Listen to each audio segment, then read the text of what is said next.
Hi guys, this is Dan. Welcome back to my channel. Can you believe that the clock is ticking? We only got 2 months left in 2024 and then it will be 2025. How is your reading goal so far this year? Mine luckily is not too bad. I can keep up with my minimum goal of 4 books in a month. Once again, I know this number is not great in this community, but it is like a goal that I set for myself to reach every month. With how fast I can read, how much time I dedicated to reading every day, and of course the genre I am reading is epic fantasy. I think my progress in 2024 is not that bad at all. Alright, too much chit chat, you're here for my November TBR, so let's talk about it. This month I've put a total of 5 books to my TBR. I'm not sure how many of them I can finish, but of course I will try to finish as much as I can. And then I will put these 5 books into 2 different categories. One is for those that I urgently need to finish, and one is like less urgent to finish. When I say I need to finish them ASAP, they are usually books from my subscription or series that I wanna keep up with. The rest means that they are still interesting books, but it doesn't really matter if I finish this month or the next month, they are still fine. I think it would be better to check about all those urgent ones first. In September, I started this epic fantasy series and I have to keep up with it. The only reason is I want to finish the whole series by the end of 2024. And the book I need to read is The Feudal Throne by Ken Liu, the 3rd book of the Dandanian dynasty. If I read this book in November and finish the last book in December, it will mean that I can finally take off another epic fantasy series of my TBR and give me such a motivation to finish it. This one is an Asian-inspired fantasy with what can you call the silk pun technology. It is kind of like a reimagination of Asian technology in a fantasy world. I am already halfway through the series, so it is a bit hard to talk about the plot. So much has happened already. But basically, we are following Kuni and his family in the world of Dara. How he slowly come to power in the 1st book, seeking chances in this unstable world and battle with the hegemon. And then in the 2nd book, it will be about his ruling the court of Dandanian. How they gonna rebuild the country after such a massive internal conflict, as well as defend the country against a foreign race. The ending of the 2nd book feels like the end of an era and passing the legacy to the next generation.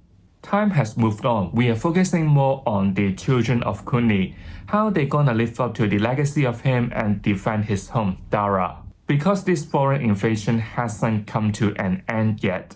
I am really invested in this story now and I love seeing every single character in this world. None of them feel boring to me and they are all quite complex. I also enjoy the tactics in the battle and how this kind of silk pun technology is invented. I have heard about the 3rd book in terms of the plot. There's not much going on. It is more like the setup for the final book. But never mind, I can't wait to get back to this world and see what our character would do in this one. You watched this far already, don't forget to like this video if you enjoy it, subscribe to my channel Dantasy so you will know when will I pick this book up and how I feel about it. And also don't be shy, you can also share your November TBR down in the comment below. Let's do it! Speaking of series I want to catch up with, I have The Band of Mourning by Brandon Sanderson, the 3rd book of the Mistborn Era 2. The reason why I started this series is only because I want to catch up with everything that has happened in the Cosmere before jumping to the Wind of Truth later. To reach this goal, I have to finish the Mistborn Era 2 by the end of this year. By the time I'm filming this TBR, I haven't started the 2nd book yet, so I don't know what I should expect from the 3rd one. But I believe we are still following a good pair of friends, Wax and Wing. This time they need to retrieve a magical artifact called the Band of Mourning. It will be a thrilling journey full of actions and mysteries, and surprises about the true nature of their world and its magic system and the hidden forces at play.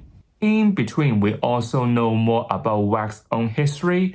Mainly, it will be about a death in his family and also his engagement with another character called Steris. I remember this series in terms of the scale is much smaller than other Cosmia's work. It is like investigating a mysterious case and we're gonna see the chemistry between Wax and Wayne. I do like how Wayne sometimes bring up some drama and energize the situation by his own way of acting. I really need to finish the third book according to my schedule, so that's why this book is on my urgent list. The last one on my urgent list is from a book subscription. I always want to clear them as soon as I got them so they won't be accumulating over my TBR. This time I have the first book of the Memory, Sorrow and Thorn series, The Dragonbone Chair by Tad Williams. And I got this one from the Broken Binding Fantasy subscription. This is like a new cycle of series starting in October. I always heard about this series, but I haven't got time to check this one out yet. This is like a classic epic high fantasy and more like quest-driven. Simon, who is our main character, is a kitchen boy living in the castle of King John. But one day the king is dead. Simon is thrown into this political intrigue and ancient prophecy. John's son Elias ascends to the throne, but he is influenced by a sinister priest called Pride Race, I believe is how you call it. From someone who is like passive and naive, Simon decided to join a group of rebels seeking to prevent the rising darkness. This journey will lead him to the legendary sword like the title of this series, Memory, Sorrow and Thorn, and what the name of this weapon. I know that some people are such a big fan of this series, especially if you love high fantasy that is prophecy-ish. But some may say that this one is a bit slow burn and a bit complex given that this book is thick as well. So I am curious to find out would I enjoy this one or will I struggle with it? I hope not. So these are all the books I must finish in November. Now we can move on to talk about books that are not in a rush to read. Coincidentally, why is it so hard for me to say? Coincidentally, these two are both from book subscription. First of all, I have the Gospel Sci-Fi and Fantasy Fellowship book, and it is Strange Beasts by Susan J. Morris. I know that I am really late to the party. This one sounds so spooky, but I read it after Halloween. But never mind, I still want to check this one out because it sounds really interesting. It is a mix of historical fantasy and mystery, which are the two subgenres that I am really interested in.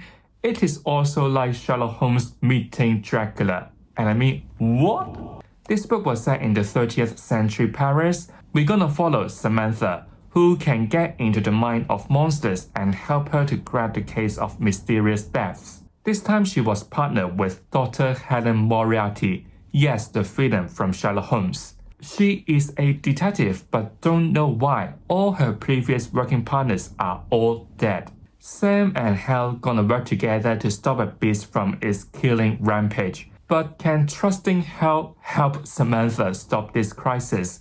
Or is Sam just the pawn of Hal's game? I guess we should find it out together.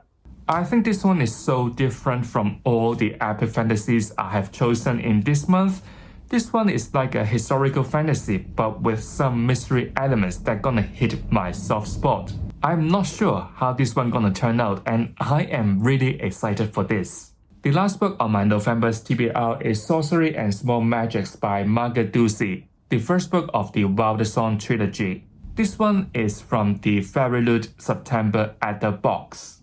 Now this one sounds really cute and light and I think it would be perfect to cut through all those chunky epic fantasies on my November's TBR. In this one we're gonna follow a sorcerer called Leo. One day he makes up with a forbidden spell, making him has to obey the order from his long-term nemesis called Grimm. Grimm is more talented but he is an insufferable curmudgeon. But they both agree that they can't let anyone to find out they have messed up with this forbidden spell, so they try to undo this spell by visiting the Unquiet Wood, in which Leo would explore his potential as a sorcerer, set aside their long-term rivalry and work with Grimm. But there may be some romance cooking underneath. I think this one is gonna be a fun and easy read, but with this kind of enemy to lover relationship.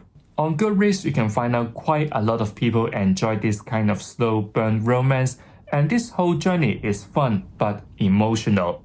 So I think this one is such a perfect book to cut through all those chunky epic fantasy I have in November. So these are all the books I want to read in November. I know that it is still a lot for me to go through, but in this month I didn't plan much traveling, so I should be having more time for reading. And I mean that it is getting darker earlier, so I think it is perfect to do some more reading too. Also, don't be shy, share your TBR down in the comment below. So if you've enjoyed today's video, don't forget to give it a like. If you don't want to miss any content from me, make sure you have subscribed to my channel. I'll see you all real soon. Goodbye.